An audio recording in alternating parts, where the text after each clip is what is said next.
नमस्कार दोस्तों, आप देख रहे हैं डार्क गली यूट्यूब चैनल। आज की कहानी में आगे बढ़ने से पहले खौफनाक और डरावनी कहानियां सुनने के लिए चैनल को अभी सब्सक्राइब करें। तो चलिए बढ़ते हैं आज की कहानी की ओर।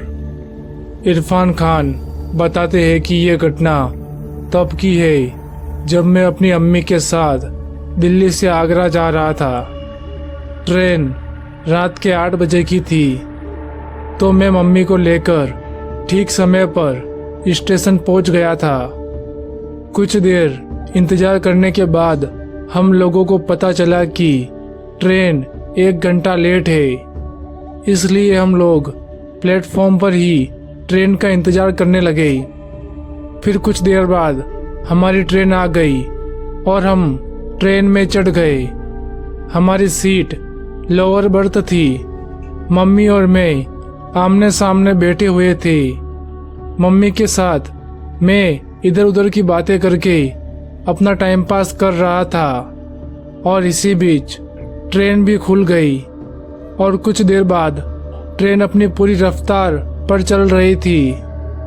खिड़की से आती हुई ठंडी हवाएं मेरे दिल को अलग ही सुकून दे रही थी। रात के वक्त ट्रेन का सफर काफी अच्छा लग रहा था और देखते ही देखते कुछ देर बाद अम्मी सो गई। मैंने घड़ी में समय देखा तो रात के तकरीबन 1 बज रहे थे, लेकिन मुझे अभी भी नींद नहीं आ रही थी। मैं खिड़की के बाहर देखकर बाहर के नज़ारों का मजा ले रहा था। तभी मेरे मोबाइल की SMS की घंटी बजी। मैंने देखा कि एक मैसेज आया हुआ था। तभी मैंने अपने मोबाइल में गेम चालू कर दिया और मैं गेम खेलने लगा। मुझे गेम खेलते हुए तकरीबन आधा घंटा बीत चुका था और ट्रेन के लगभग सभी यात्री अब तक सो चुके थे, लेकिन मुझे अभी भी नींद नहीं आ रही थी।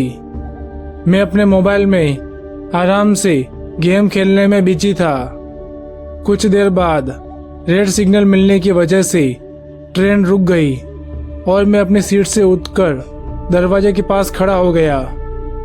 तभी मुझे वहां पर ट्रेन के कुछ यात्री दिखाई दिए और मैं वापस अपनी सीट पर आकर बैठ गया। सीट पर बैठकर मैं फिर से गेम खेलने लग गया था।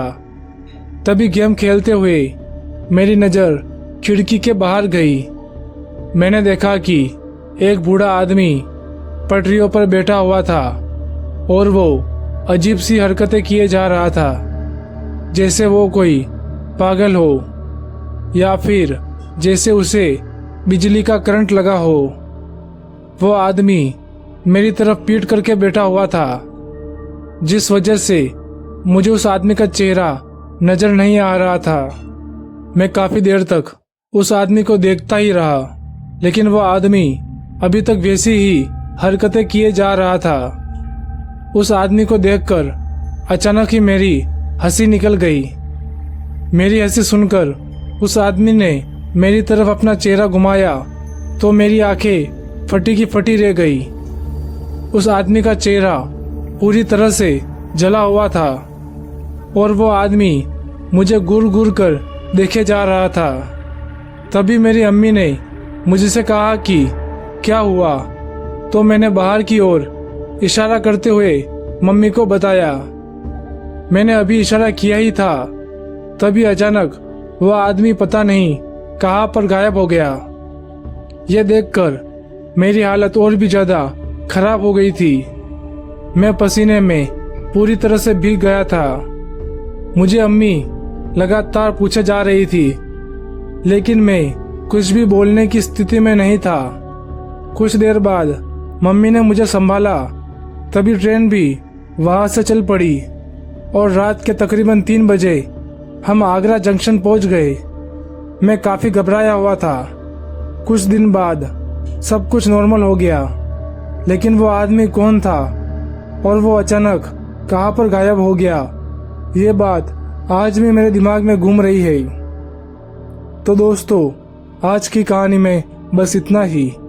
अगर ये कहानी आपको अच्छी लगी हो तो वीडियो को लाइक करें और चैनल को अभी सब्सक्राइब करें।